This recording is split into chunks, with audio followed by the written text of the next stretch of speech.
ಎಲ್ಲರಿಗೂ ನಮಸ್ಕಾರ ಸ್ನೇಹಿತರೆ. ವರ್ಷದ ಕೊನೆಯ ಸೂರ್ಯಗ್ರಹಣ ಆಗಸ್ಟ್ 12, 2026ರಂದು ಸಂಭವಿಸಲಿದೆ. ಇದು ಆಷಾಢ ಮಾಸದ ಅಮಾವಾಸ್ಯೆಯ ದಿನವಾಗಿದ್ದು, ಇದು ಧಾರ್ಮಿಕ ಮತ್ತು ಜ್ಯೋತಿಷ ದೃಷ್ಟಿಕೋನಗಳಿಂದ ಮಹತ್ವದ್ದಾಗಿರುತ್ತದೆ. ಈ ವರ್ಷದ ಕೊನೆಯ ಸೂರ್ಯಗ್ರಹಣ ಆಗಸ್ಟ್ನಲ್ಲಿ ಸಂಭವಿಸಲಿದೆ. ಜ್ಯೋತಿಷ ಲೆಕ್ಕಾಚಾರದ ಪ್ರಕಾರ ಈ ಗ್ರಹಣವು ಅನೇಕ ರಾಶಿಚಕ್ರ ಚಿಹ್ನೆಗಳ ಜೀವನದಲ್ಲಿ ಪ್ರಮುಖ ಬದಲಾವಣೆಗಳನ್ನು ತರಲಿದೆ. ಈ ಸೂರ್ಯಗ್ರಹಣವು ಕೆಲವು ರಾಶಿಚಕ್ರ ಚಿಹ್ನೆಗಳಿಗೆ ಅದೃಷ್ಟ ತಂದ್ರೆ, ಕೆಲವರಿಗೆ ನಕಾರಾತ್ಮಕ ಪರಿಣಾಮಗಳನ್ನು ಬೀರಬಹುದು. ಕೆಲವರು ಎಲ್ಲ ಶುಭ ಫಲಗಳನ್ನು ಪಡೆದರೆ, ಕೆಲವು ರಾಶಿಯವರು ಪ್ರಯೋಜನಗಳನ್ನು ಪಡೆಯುವಲ್ಲಿ ತೊಂದರೆಗಳನ್ನು ಎದುರಿಸಬಹುದು. ಹೀಗಾಗಿ ಈ ಸೂರ್ಯಗ್ರಹಣದಿಂದ ಯಾವ ರಾಶಿಯವರ ಅದೃಷ್ಟ ಕುಲಾಯಿಸಲಿದೆ ಎಂಬುದು ನೋಡೋಣ ಬನ್ನಿ. ಧಾರ್ಮಿಕ ಮತ್ತು ಜ್ಯೋತಿಷ ದೃಷ್ಟಿಕೋನಗಳಿಂದ ಸೂರ್ಯಗ್ರಹಣವನ್ನ ಮಹತ್ವದ್ದಾಗಿ ಪರಿಗಣಿಸಲಾಗಿದೆ. ಜ್ಯೋತಿಷದ ಪ್ರಕಾರ ಸೂರ್ಯಗ್ರಹಣದ ಪರಿಣಾಮಗಳು ಕೇವಲ ಗೋಚರತೆಗೆ ಸೀಮಿತವಾಗಿಲ್ಲ. ಇದು ಎಲ್ಲ ರಾಶಿಚಕ್ರ ಚಿಹ್ನೆಗಳ ಜೀವನ, ಆಲೋಚನೆಗಳು ಮತ್ತು ನಿರ್ಧಾರಗಳ ಮೇಲೆ ಸೂಕ್ಷ್ಮ ಪರಿಣಾಮ ಬೀರುತ್ತವೆ. ಗ್ರಹಣವು ಭಾರತದಲ್ಲಿ ಪರಿಣಾಮಕಾರಿಯಾಗಿರುವುದಿಲ್ಲವಾದ್ದರಿಂದ ಅದರ ಸೂತಕ ಅವಧಿಯೂ ಸಹ ಮಾನ್ಯವಾಗಿರುವುದಿಲ್ಲ. ಆದರೆ ಸೂರ್ಯಗ್ರಹಣವನ್ನು ಬದಲಾವಣೆಯ ಸಂಕೇತ ಮತ್ತು ಹೊಸ ಚಕ್ರದ ಆರಂಭವೆಂದು ಪರಿಗಣಿಸಲಾಗುತ್ತದೆ. ಕೆಲವು ರಾಶಿಚಕ್ರ ಚಿಹ್ನೆಗಳಿಗೆ ಈ ಸಮಯವು ಸಕಾರಾತ್ಮಕ ಬದಲಾವಣೆಗಳನ್ನು ತರಬಹುದು. ಸ್ಥಗಿತಗೊಂಡ ಕೆಲಸವು ವೇಗವನ್ನು ಪಡೆಯುತ್ತದೆ ಮತ್ತು ಆತ್ಮವಿಶ್ವಾಸದಲ್ಲಿ ಉತ್ತೇಜನವನ್ನು ನೀಡುತ್ತದೆ. ಈ ಗ್ರಹಣವು ಕೆಲವರಿಗೆ ಪ್ರಯೋಜನಕಾರಿ ಎಂದು ಸಾಬೀತುಪಡಿಸಬಹುದು. ವಿಶೇಷವಾಗಿ ವೃತ್ತಿ, ಹಣಕಾಸು ಮತ್ತು ಭವಿಷ್ಯಕ್ಕೆ ಸಂಬಂಧಿಸಿದ ನಿರ್ಧಾರಗಳಿಗೆ ಬಂದಾಗ ಈ ಸೂರ್ಯಗ್ರಹಣವು ಯಾವ ರಾಶಿಚಕ್ರ ಚಿಹ್ನೆಗಳಿಗೆ ಶುಭ ಚಿಹ್ನೆಗಳನ್ನು ತರುತ್ತದೆ ಎಂಬುದನ್ನು ತಿಳಿಯೋಣ. ಅದಕ್ಕೂ ಮುನ್ನ ನೀವಿನ್ನು ಚಾನಲ್ಗೆ ಸಬ್ಸ್ಕ್ರೈಬ್ ಆಗಿಲ್ಲ ಅಂದರೆ ಈಗಲೇ ಸಬ್ಸ್ಕ್ರೈಬ್ ಆಗಿ, ಹಾಗೆ ವಿಡಿಯೋಗೆ ಲೈಕ್ ಮಾಡಿ, ವಿಡಿಯೋ ಸ್ಕಿಪ್ ಮಾಡದೆ ಕೊನೆ ತನಕ ನೋಡಿ. ಎಲ್ಲರೂ ಭಕ್ತಿಯಿಂದ ಓಂ ನಮಃ ಶಿವಾಯ ಅಂತ ಕಮೆಂಟ್ ಮಾಡಿ. ಮೇಷರಾಶಿ. ಮೇಷರಾಶಿಗೆ ಸೇರಿದ ಜನರಿಗೆ ಸೂರ್ಯನ ಸಿಂಹ ರಾಶಿಯಲ್ಲಿ ಚಲಿಸುವ ಮೂಲಕ ಸಾಕಷ್ಟು ಉತ್ತಮ ಫಲಿತಾಂಶಗಳನ್ನು ಗಳಿಸುವಂತೆ ಮಾಡುವುದು. ಈ ಅವಧಿಯಲ್ಲಿ ಮೇಷರಾಶಿಗೆ ಸೇರಿದ ಜನರು ಅದೃಷ್ಟದ ಸಂಪೂರ್ಣ ಬೆಂಬಲವನ್ನು ಗಳಿಸುವರು. ಹಾಗಾಗಿ ಮೇಷರಾಶಿಗೆ ಸೇರಿದ ಜನರ ಅಪೂರ್ಣ ಕೆಲಸಗಳೆಲ್ಲವೂ ಈ ಸಂದರ್ಭದಲ್ಲಿ ಯಶಸ್ವಿಯಾಗಿ ಪೂರ್ಣಗೊಳ್ಳುವುದು. ವ್ಯಾಪಾರ ವ್ಯವಹಾರವನ್ನು ಮಾಡುವ ಮೇಷರಾಶಿಗೆ ಸೇರಿದ ಜನರಿಗೆ ಈ ಅವಧಿಯಲ್ಲಿ ಉತ್ತಮ ಲಾಭ ದೊರಕುವ ಸಾಧ್ಯತೆ ಹೆಚ್ಚಾಗಲಿದೆ. ಜೊತೆಗೆ ಈ ಸಂದರ್ಭದಲ್ಲಿ ನಿಮಗೆ ಶುಭ ಸುದ್ದಿಯ ಪ್ರಾಪ್ತಿಯಾಗುವ ಯೋಗವು ಕೂಡ ಲಭಿಸುವುದು. ಇದರೊಂದಿಗೆ ಮೇಷರಾಶಿಗೆ ಸೇರಿದ ಜನರ ಧನ ಸಂಪತ್ತಿನ ಸ್ಥಿತಿಯು ಬಹಳಷ್ಟು ಸುಧಾರಿಸಲಿದೆ. ಜೊತೆಗೆ ಮನೆಯ ಸದಸ್ಯರ ಸಂಪೂರ್ಣ ಬೆಂಬಲವನ್ನು ನೀವು ಗಳಿಸುವಿರಿ. ಮಿಥುನ ರಾಶಿ. ಮಿಥುನ ರಾಶಿಗೆ ಸೇರಿದ ಜನರಿಗೆ ಸೂರ್ಯನ ಈ ರಾಶಿ ಬದಲಾವಣೆಯು ಸಾಕಷ್ಟು ಉತ್ತಮ ಫಲಗಳನ್ನು ಪಡೆಯುವಂತೆ ಮಾಡಲಿದೆ. ಈ ಅವಧಿಯಲ್ಲಿ ಮಿಥುನ ರಾಶಿಗೆ ಸೇರಿದ ಜನರ ಆದಾಯದಲ್ಲಿ ಸಾಕಷ್ಟು ವೃದ್ಧಿಯಾಗುವುದು ಮತ್ತು ನಿಮ್ಮ ಆದಾಯವನ್ನು ಹೆಚ್ಚಿಸಲು ಅನೇಕ ಉತ್ತಮ ಮಾರ್ಗಗಳು ಗೋಚರಿಸಲಿದೆ. ಕೆಲಸದಲ್ಲಿ ಸ್ಥಾನ ಬದಲಾವಣೆಯನ್ನು ಹೊಂದುವ ಸಂಭವ ಕೂಡ ಈ ಅವಧಿಯಲ್ಲಿ ನಿಮಗೆ ದೊರಕುವುದು. ವಿವಾಹಿತ ಮಿಥುನ ರಾಶಿಗೆ ಸೇರಿದ ಜನರು ಈ ಸಂದರ್ಭದಲ್ಲಿ ಉತ್ತಮ ಸಾಮರಸ್ಯವನ್ನು ತಮ್ಮ ಸಂಗಾತಿಯೊಂದಿಗೆ ಹೊಂದಿರುತ್ತಾರೆ. ಭೂಮಿ ಅಥವಾ ವಾಹನವನ್ನು ಖರೀದಿಸುವ ಯೋಗವು ಕೂಡ ಲಭಿಸುವುದು. ವ್ಯಾಪಾರ ವ್ಯವಹಾರಕ್ಕೆ ಸಂಬಂಧಿಸಿದಂತೆ ಮಿಥುನ ರಾಶಿಗೆ ಸೇರಿದ ಜನರು ಅಪಾರ ಪ್ರಗತಿಯನ್ನು ಹೊಂದುವರು. ಜೊತೆಗೆ ಈ ರಾಶಿಗೆ ಸೇರಿದ ಜನರು ವಿದೇಶಕ್ಕೆ ತೆರಳುವ ಅವಕಾಶವನ್ನು ಕೂಡ ಗಳಿಸಿಕೊಳ್ಳಲಿದ್ದಾರೆ. ಸಿಂಹರಾಶಿ. ಸಿಂಹರಾಶಿಗೆ ಸೇರಿದ ಜನರಿಗೆ ಸೂರ್ಯನು ನಿಮ್ಮದೇ ರಾಶಿಯಲ್ಲಿ ಚಲಿಸುವ ಮೂಲಕ ನಿಮ್ಮ ಆತ್ಮವಿಶ್ವಾಸದಲ್ಲಿ ಬಹಳಷ್ಟು ವೃದ್ಧಿಯಾಗುವುದು. ಜೊತೆಗೆ ಈ ಸಂದರ್ಭದಲ್ಲಿ ನಿಮ್ಮ ಸಾಹಸ ಹಾಗೂ ಪರಾಕ್ರಮದಲ್ಲಿಯೂ ಬಹಳಷ್ಟು ವೃದ್ಧಿಯನ್ನು ಹೊಂದುವಿರಿ. ಕೆಲಸವನ್ನ ಮಾಡುವ ಸಿಂಹರಾಶಿಗೆ ಸೇರಿದ ಜನರಿಗೆ ಈ ಅವಧಿಯಲ್ಲಿ ಉತ್ತಮ ಬದಲಾವಣೆಗಳನ್ನು ಹೊಂದುವ ಯೋಗ ದೊರಕುವುದು. ಜೊತೆಗೆ ನಿಮ್ಮ ಬೌದ್ಧಿಕ ಸುಖ ಸಮೃದ್ಧಿಯಲ್ಲಿ ಅಪಾರ ವೃದ್ಧಿಯನ್ನು ಹೊಂದಲು ಸಾಧ್ಯವಾಗುವುದು. ಸಿಂಹರಾಶಿಗೆ ಸೇರಿದ ಜನರು ಈ ಅವಧಿಯಲ್ಲಿ ಅದೃಷ್ಟದ ಸಂಪೂರ್ಣ ಬೆಂಬಲವನ್ನು ಗಳಿಸುವುದರೊಂದಿಗೆ ಶುಭ ಸುದ್ದಿಯ ಪ್ರಾಪ್ತಿಯಾಗುವ ಯೋಗವು ಕೂಡ ಲಭಿಸುವುದು. ಜೊತೆಗೆ ಸೂರ್ಯನ ವಿಶೇಷ ಅನುಗ್ರಹದಿಂದಾಗಿ ನಿಮ್ಮ ಪ್ರೇಮ ಸಂಬಂಧದಲ್ಲಿ ಸುಧಾರಣೆಯನ್ನು ಹೊಂದುವಿರಿ. ಇದರೊಂದಿಗೆ ವ್ಯಾಪಾರವನ್ನು ವಿಸ್ತರಿಸುವ ಶುಭಯೋಗದ ಪ್ರಾಪ್ತಿಯೂ ಕೂಡ ಆಗಲಿದೆ. ಹಾಗೆ ನಿಮ್ಮ ಅಪೂರ್ಣ ಕೆಲಸಗಳೆಲ್ಲವೂ ಈ ಅವಧಿಯಲ್ಲಿ ಯಶಸ್ವಿಯಾಗಿ ಪೂರ್ಣಗೊಳ್ಳುವುದು. ತುಲಾರಾಶಿ. ತುಲಾರಾಶಿಗೆ ಸೇರಿದ ಜನರಿಗೆ ಸೂರ್ಯನು ಸಿಂಹರಾಶಿಯಲ್ಲಿ ಚಲಿಸುವ ಮೂಲಕ ಹೆಚ್ಚಿನ ಶುಭ ಫಲಗಳನ್ನು ನೀಡುವುದು. ಈ ಸಂದರ್ಭದಲ್ಲಿ ತುಲಾರಾಶಿಗೆ ಸೇರಿದ ಜನರು ತಮ್ಮ ಜೀವನದಲ್ಲಿ ಸಂತೋಷದ ಆಗಮನವನ್ನು ಹೊಂದಲಿದ್ದಾರೆ. ಜೊತೆಗೆ ಈ ಅವಧಿಯಲ್ಲಿ ನಿಮಗೆ ನಿಮ್ಮ ಸಂಗಾತಿಯ ಸಂಪೂರ್ಣ ಬೆಂಬಲ ದೊರಕುವುದು. ಹಾಗೆ ಕೆಲಸವನ್ನ ಮಾಡುವ ತುಲಾ ರಾಶಿಗೆ ಸೇರಿದ ಜನರ ಆದಾಯದಲ್ಲಿ ಬಹಳಷ್ಟು ವೃದ್ಧಿಯಾಗುವುದರೊಂದಿಗೆ ನೀವಂದುಕೊಂಡಂತಹ ಸ್ಥಳಕ್ಕೆ ವರ್ಗಾವಣೆ ಅಥವಾ ಬಡ್ಡಿಯನ್ನು ಪಡೆಯುವ ಯೋಗವೂ ಕೂಡ ಲಭಿಸಲಿದೆ. ಹಾಗೆ ತುಲಾ ರಾಶಿಗೆ ಸೇರಿದ ಜನರು ಧನ ಸಂಪತ್ತಿಗೆ ಸಂಬಂಧಿಸಿದ ಕೆಲಸಗಳಲ್ಲಿ ಅದೃಷ್ಟದ ಸಂಪೂರ್ಣ ಬೆಂಬಲವನ್ನು ಪಡೆಯುವರು. ಜೊತೆಗೆ ಈ ಅವಧಿಯಲ್ಲಿ ನಿಮಗೆ ಸಾಲಗಳಿಂದ ಮುಕ್ತಿ ದೊರಕುವುದು. ಇದರೊಂದಿಗೆ ನಿಮ್ಮ ಸಾಹಸದಲ್ಲಿ ವೃದ್ಧಿಯಾಗಲಿದೆ. ಹಾಗಾಗಿ ಈ ಅವಧಿಯಲ್ಲಿ ತುಲಾ ರಾಶಿಗೆ ಸೇರಿದ ಜನರು ಯಾವುದೇ ಕೆಲಸವನ್ನ ಮಾಡಿದರೂ ಅದರಲ್ಲಿ ಯಶಸ್ಸು ದೊರಕುವುದು. ವೃಶ್ಚಿಕ ರಾಶಿ. ವೃಶ್ಚಿಕ ರಾಶಿಗೆ ಸೇರಿದ ಜನರು ಸೂರ್ಯದೇವನ ಅನುಗ್ರಹದಿಂದಾಗಿ ಸಮಾಜದಲ್ಲಿ ಹೆಚ್ಚಿನ ಗೌರವ, ಖ್ಯಾತಿ ಹಾಗೂ ಪ್ರತಿಷ್ಠೆಯನ್ನು ಹೊಂದಲಿದ್ದಾರೆ. ಈ ಅವಧಿಯಲ್ಲಿ ವೃಶ್ಚಿಕ ರಾಶಿಗೆ ಸೇರಿದ ಜನರು ಹೂಡಿಕೆಯನ್ನು ಮಾಡುವುದರಿಂದ ಉತ್ತಮ ಅವಕಾಶಗಳು ದೊರಕುವುದು. ಹಾಗೆ ವ್ಯಾಪಾರ ವ್ಯವಹಾರವನ್ನು ಮಾಡುವ ವೃಶ್ಚಿಕ ರಾಶಿಗೆ ಸೇರಿದ ಜನರು ಪ್ರಗತಿಗಾಗಿ ಅನೇಕ ಹೊಸ ಹೊಸ ಅವಕಾಶಗಳನ್ನು ಗಳಿಸುವರು. ಇದರೊಂದಿಗೆ ನಿಮ್ಮ ಮನೆಯಲ್ಲಿ ಧಾರ್ಮಿಕ ಅಥವಾ ಮಂಗಳ ಕಾರ್ಯಕ್ರಮವನ್ನು ಆಯೋಜಿಸುವ ಅದ್ಭುತವಾದ ಅವಕಾಶವೂ ಕೂಡ ಲಭಿಸುವುದು.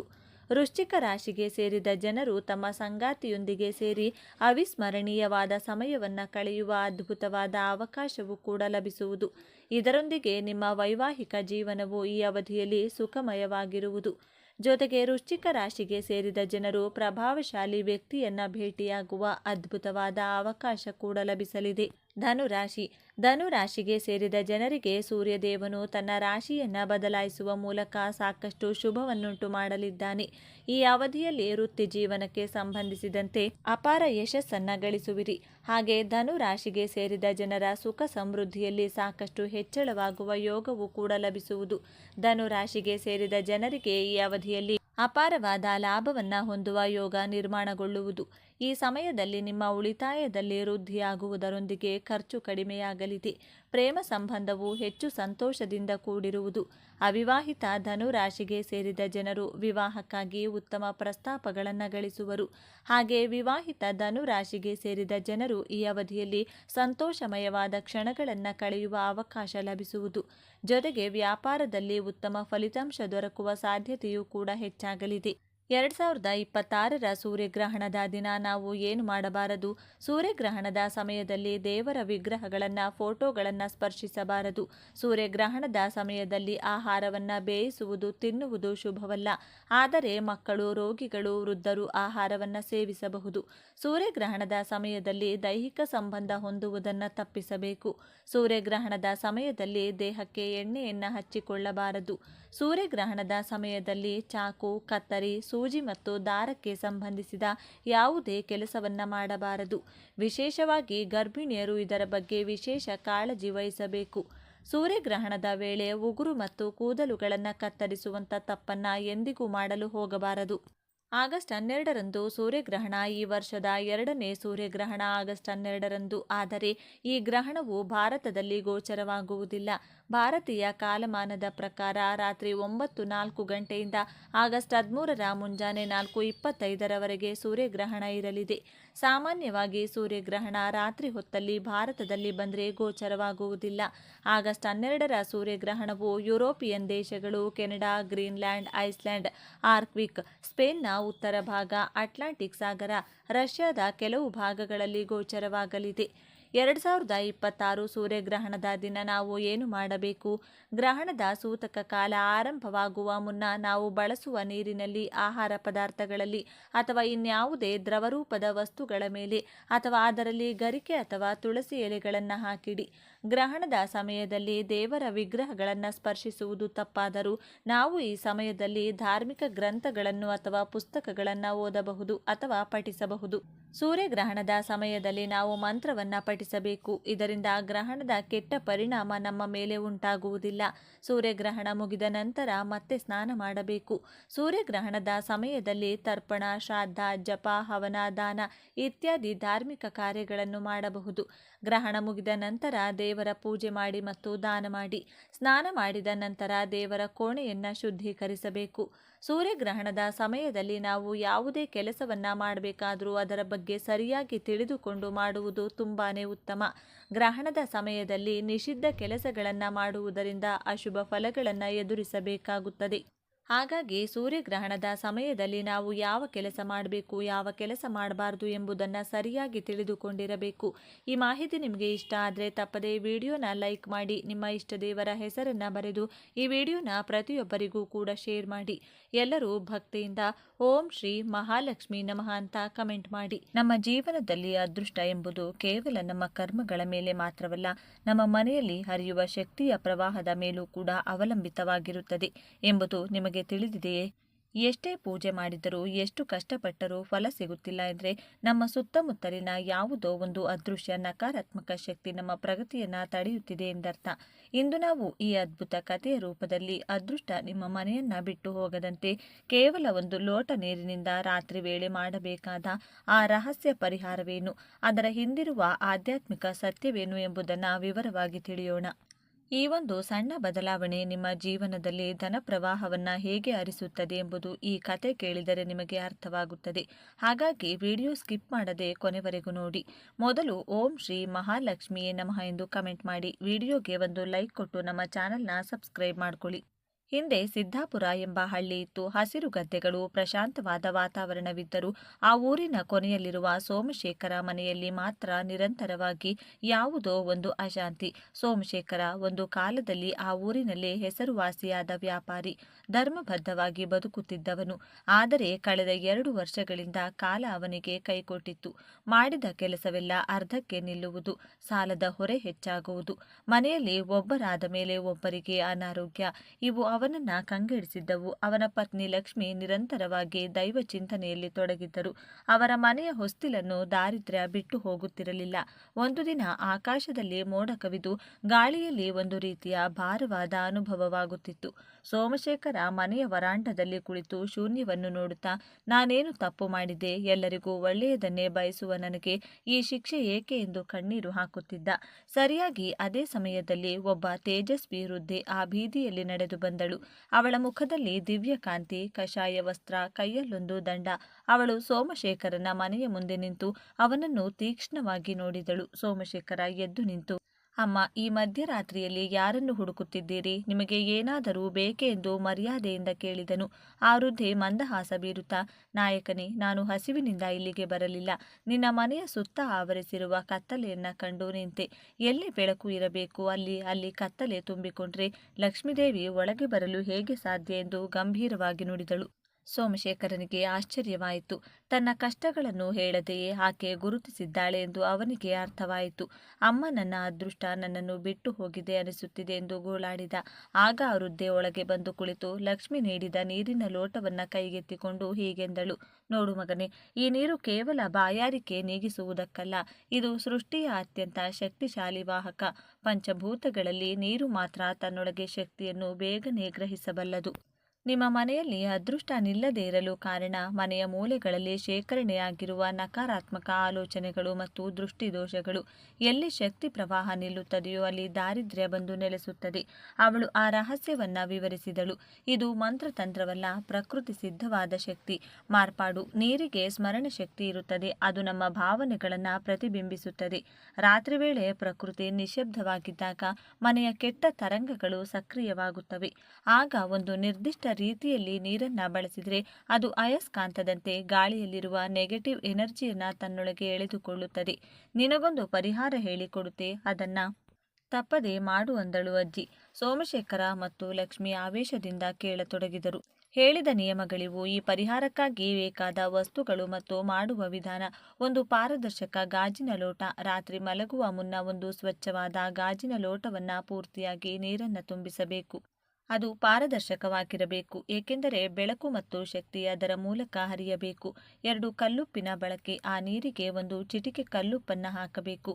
ಲಕ್ಷ್ಮೀದೇವಿಯ ಸೋದರ ಎನ್ನಲಾಗುವ ಉಪ್ಪಿಗೆ ಗಾಳಿಯಲ್ಲಿರುವ ತೇವಾಂಶ ಮತ್ತು ಕೆಟ್ಟ ತರಂಗುಗಳನ್ನು ಹೀರುವ ಶಕ್ತಿ ಇದೆ. 3 ಸಂಕಲ್ಪ. ಆ ಲೋಟವನ್ನು ಹಿಡಿದುಕೊಂಡು ನಮ್ಮ ಮನೆಯ ಕಷ್ಟಗಳು, ಸಾಲಗಳು, ಅನಾರೋಗ್ಯವೆಲ್ಲವೂ ಈ ನೀರಿನಲ್ಲಿ ಲೀನವಾಗಲಿ ಎಂದು ಬಲವಾಗಿ ಸಂಕಲ್ಪ ಮಾಡಬೇಕು. 4 ಸ್ಥಳ. ಮನೆಯ ಕತ್ತಲೆ ಇರುವ ಮೂಲೆ ಅಥವಾ ಮಲಗುವ ಮಂಚದ ಕೆಳಗೆ, ಕಾಲುಗಳ ಕಡೆಗೆ ಈ ಲೋಟವನ್ನು ಇಡಬೇಕು ಎಂದು ಹೇಳಿದರು. ಅಜ್ಜಿ ಆ ರಾತ್ರಿ ಸೋಮಶೇಖರ ಮತ್ತು ಲಕ್ಷ್ಮಿ ಅದೇ ರೀತಿ ಮಾಡಿದರು. ಉಪ್ಪಿನ ಹರಳುಗಳು ನೀರಿನ ಅಡಿಯಲ್ಲಿ ಕರಗುತ್ತಿದ್ದರೆ ಅವರಲ್ಲಿ ಹೊಸ ಭರವಸೆ ಮೂಡಿತು. ಮರುದಿನ ಬೆಳಿಗ್ಗೆ ಎದ್ದು ನೋಡಿದಾಗ ಸೋಮಶೇಖರನಿಗೆ ಆಶ್ಚರ್ಯ. ರಾತ್ರಿ ಸ್ವಚ್ಛವಾಗಿದ್ದ ನೀರು ಈಗ ಸ್ವಲ್ಪ ಕೊಳಕಾಗಿ ಮೇಲೆ ಕಪ್ಪು ಪದರ ಕಟ್ಟಿತ್ತು ಮತ್ತು ಲೋಟದ ಗೋಡೆಗಳಿಗೆ ಸಣ್ಣ ಗುಳ್ಳೆಗಳು ಅಂಟಿಕೊಂಡಿದ್ದವು. ಇದು ಮನೆಯಲ್ಲಿದ್ದ ನಕಾರಾತ್ಮಕ ಶಕ್ತಿಯನ್ನ ನೀರು ಹೀರಿಕೊಂಡಿದೆ ಎಂಬುದಕ್ಕೆ ಸಾಕ್ಷಿ. ಸೋಮಶೇಖರ ಅಜ್ಜಿ ಹೇಳಿದ ಪ್ರಕಾರ ಆ ನೀರನ್ನ ಸೂರ್ಯೋದಯಕ್ಕೂ ಮುನ್ನ ಯಾರೂ ತುಳಿಯದ ಜಾಗಕ್ಕೆ ಅಥವಾ ಚರಂಡಿಗೆ ಸುರಿದು ಬಂದ ನಕಾರಾತ್ಮಕತೆಯನ್ನ ಹೋಗಲಾಡಿಸಿದ ನಂತರ ಮನೆಯಲ್ಲಿ ಸಕಾರಾತ್ಮಕ ಶಕ್ತಿಯನ್ನ ತುಂಬಲು 2ನೇ ದಿನದ ಪರಿಹಾರ ಅತ್ಯಗತ್ಯ.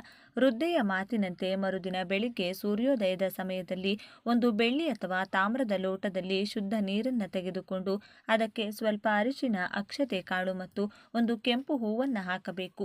ಅರಿಶಿನವು ಮಂಗಳಕರ ಮತ್ತು ಗುರುಗ್ರಹದ ಸಂಕೇತ.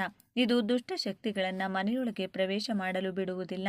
ಸಂಜೆ ಪೂಜೆಯ ನಂತರ ಸೋಮಶೇಖರ ಈ ಅರಿಶಿನದ ನೀರನ್ನ ಮನೆಯ ಹೊಸ್ತಿಲು, ಬೀರು ಮತ್ತು ಧಾನ್ಯದ ಮನೆಗಳ ಮೇಲೆ ಪ್ರೋಕ್ಷಿಸಿದನು. ಇದರಿಂದ ಮನೆಯಲ್ಲಿ ಹೊಸ ಚೈತನ್ಯ ಮೂಡಿತು. ಅದೇ ದಿನ ಸಂಜೆ ಸೋಮಶೇಖರನ ಹಳೆಯ ವ್ಯಾಪಾರ ಪಾಲುದಾರ ಪರಮಾನಂದ ಅನಿರೀಕ್ಷಿತವಾಗಿ ಮನೆಗೆ ಬಂದನು. ಸೋಮಶೇಖರ, ಕಳೆದ ರಾತ್ರಿ ನನಗೆ ನಿದ್ದೆಯೇ ಬರಲಿಲ್ಲ. ನಿನ್ನ ಜೊತೆ ಜಗಳವಾಡಿ ದೂರಾದದ್ದು ತಪ್ಪು ಎಂದು ನನ್ನ ಮನಸ್ಸು ಹೇಳಿತು. ನಿನ್ನ ಪಾಲಿನ ಹಣ ಮತ್ತು ಹಳೆಯ ಪ್ರಾಜೆಕ್ಟ್ ದಾಖಲೆಗಳನ್ನು ತಂದಿದ್ದೇನೆ. ಮತ್ತೆ ಸೇರಿ ಕೆಲಸ ಮಾಡೋಣ ಎಂದು ಕೇಳಿಕೊಂಡನು. ನಕಾರಾತ್ಮಕತೆ ಹೋದ ಕೂಡಲೇ ಮನುಷ್ಯರ ಮನಸ್ಸುಗಳು ಕೂಡ ಬದಲಾಗುತ್ತವೆ ಎಂಬುದಕ್ಕೆ ಇದೇ ಸಾಕ್ಷಿ. ಸೋಮಶೇಖರನ ಪ್ರಗತಿಯನ್ನ ಕಂಡು ಆ ಊರಿನ ಮತ್ತೊಬ್ಬ ವ್ಯಾಪಾರಿ ರಾಘವ ಮತ್ತು ಸಾಹುಕಾರ ಧನಂಜಯ ಕೂಡ ಈ ರಹಸ್ಯವನ್ನ ಕೇಳಿದರು. ರಾಘವನ ಮನೆಯಲ್ಲಿ ಸದಾ ಗಲಾಟೆಗಳಾಗುತ್ತಿದ್ದವು. ಧನಂಜಯನಿಗೆ ಎಷ್ಟೇ ಹಣವಿದ್ದರೂ ಮನಸ್ಸಿಗೆ ಶಾಂತಿ ಇರಲಿಲ್ಲ. ಸೋಮಶೇಖರ ಅವರಿಗೂ ಈ ಜಲ ಪರಿಹಾರವನ್ನ ತಿಳಿಸಿಕೊಟ್ಟನು. ರಾಘವ ಇದನ್ನು ಮಾಡಿದಾಗ ಅವನ ಮನೆಯ ಜಗಳಗಳು ನಿಂತವು. ಧನಂಜಯ ಇದನ್ನ ಮಾಡಿದಾಗ ಅವನಿಗೆ ಶಾಂತಿ ಸಿಕ್ಕಿತು. ಮಾತ್ರವಲ್ಲದೆ ತನ್ನ ಸಂಪತ್ತನ್ನ ಸಮಾಜದ ಒಳ್ಳೆಯದಕ್ಕೆ ಬಳಸುವ ಆಲೋಚನೆ ಬಂದಿತ್ತು. ಗ್ರಾಮದ ಜನರು ಸೋಮಶೇಖರನ ಮನೆಯ ಕಾಂತಿಯನ್ನು ಕಂಡು ಅಚ್ಚರಿಪಟ್ಟರು. ಸೋಮಶೇಖರ ಎಲ್ಲರಿಗೂ ಈ ಜಲ ರಹಸ್ಯವನ್ನ ತಿಳಿಸಿದನು.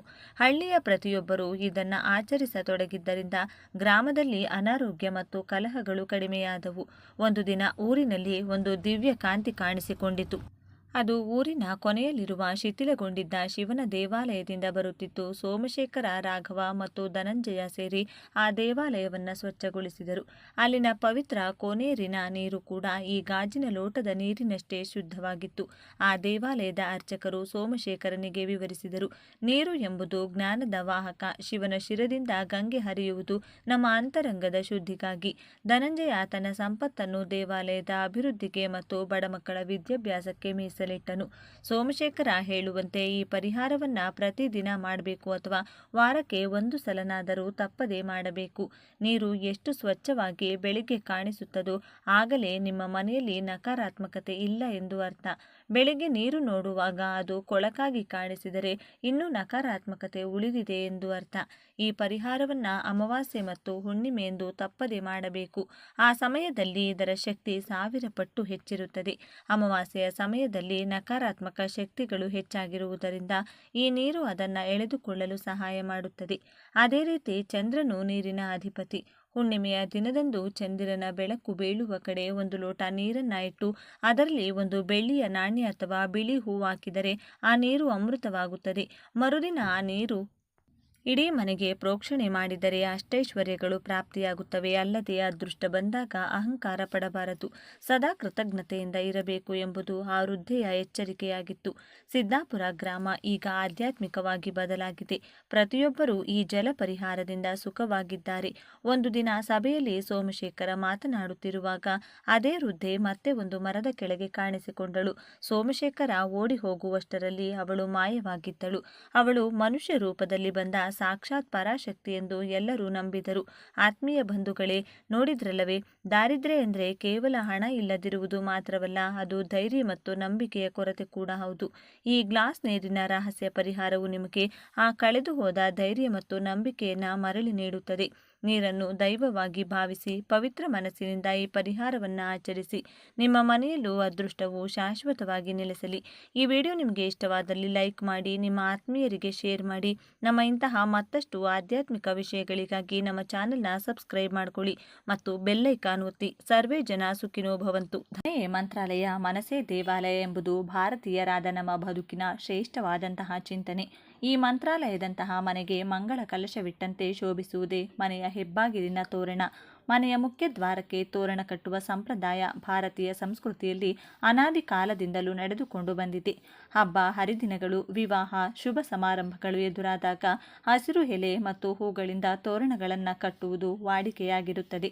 ತೋರಣ ಎನ್ನುವುದು ಮನೆಯ ಒಳ ಪ್ರವೇಶಿಸುವ ದ್ವಾರವನ್ನು ಅಲಂಕರಿಸುವಂಥ ಮಂಗಳಕರ ಸಂಕೇತ.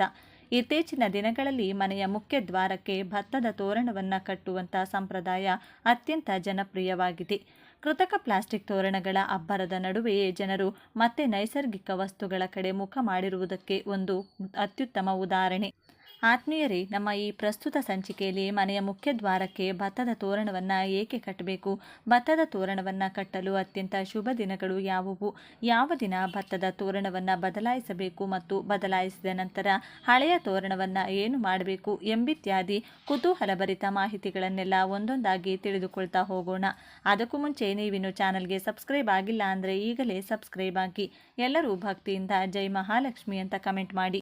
ಭತ್ತದ ತೋರಣವನ್ನು ಮನೆಯ ಬಾಗಿಲಿಗೆ ಕಟ್ಟುವುದಕ್ಕೆ ಸಾಂಪ್ರದಾಯಿಕ ಮಾವು ಮತ್ತು ಬೇವಿನ ಎಲೆಗಳ ತೋರಣದಂತೆಯೇ ಚೆನ್ನಾಗಿ ಬೆಳೆದಂತಹ ಹಸಿರು ಮತ್ತು ಚಿನ್ನದ ಬಣ್ಣದ ಭತ್ತದ ತೆನೆಗಳನ್ನು ಒಂದಕ್ಕೊಂದು ಸುಂದರವಾಗಿ ಹೆಣೆದು ಸಿದ್ಧಪಡಿಸುವಂಥ ತೋರಣವೇ ಭತ್ತದ ತೋರಣ.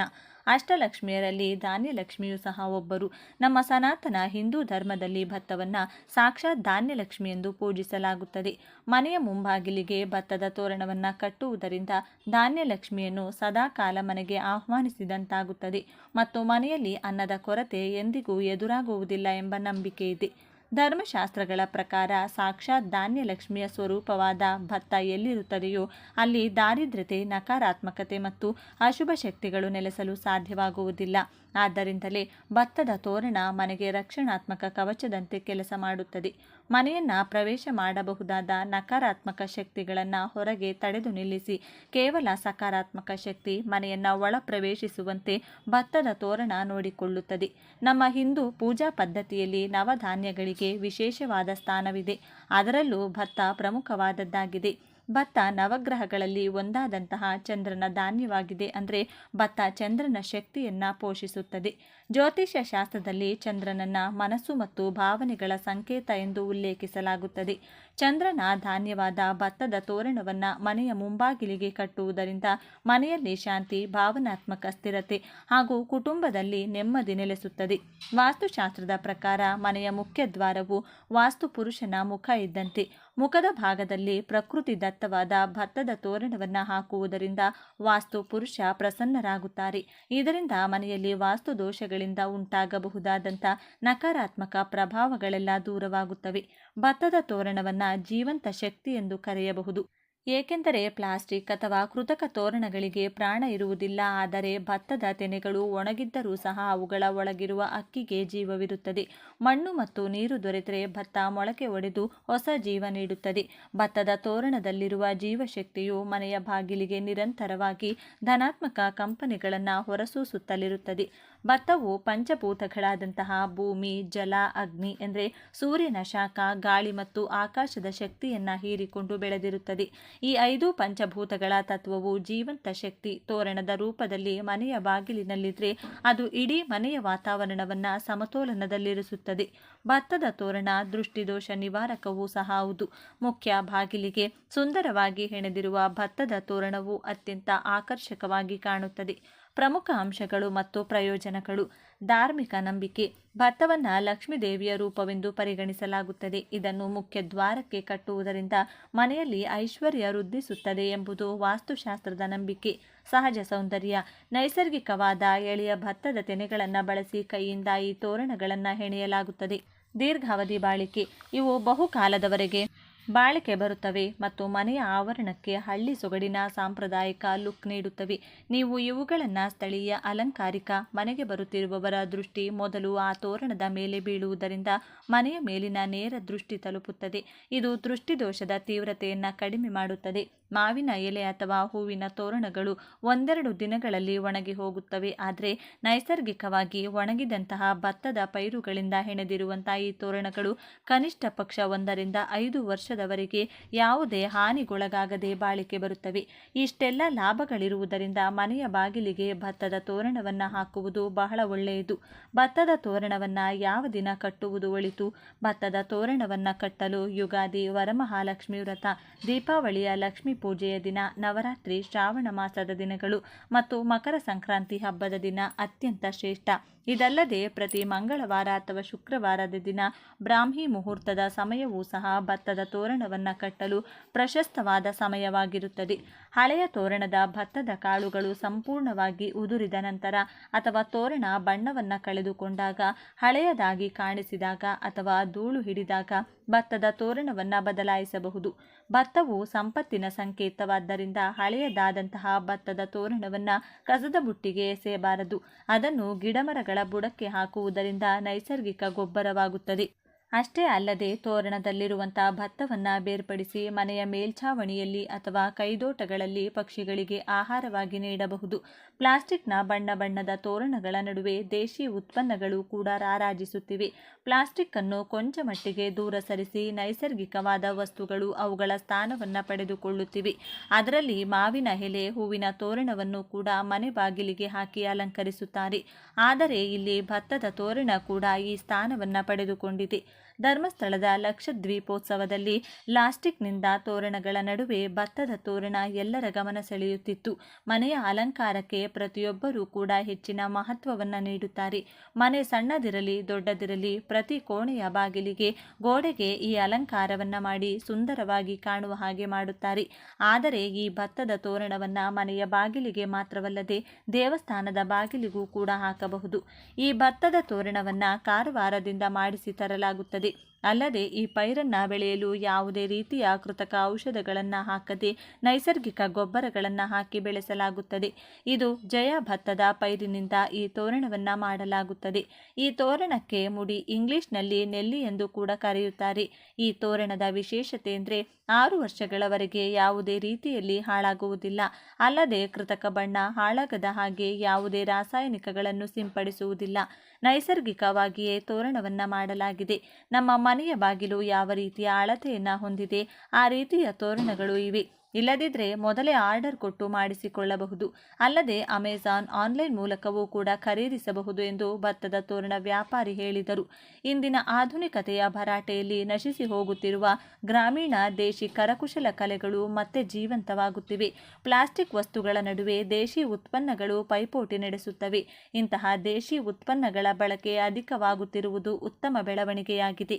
ಆತ್ಮೀಯರೇ, ಭತ್ತದ ತೋರಣದ ಕುರಿತಾದ ಸಮಗ್ರ ಮಾಹಿತಿಯನ್ನು ತಿಳಿದುಕೊಂಡ ನಮಗೆಲ್ಲರಿಗೂ ಆ ಭಗವಂತನ ಕೃಪಾ ಕಟಾಕ್ಷ ಸದಾಕಾಲ ಇರಲೆಂದು ಕೋರಿಕೊಳ್ಳುತ್ತಾ ಈ ದಿನದ ಸಂಚಿಕೆಯನ್ನು ಮುಗಿಸುತ್ತಿದ್ದೇನೆ.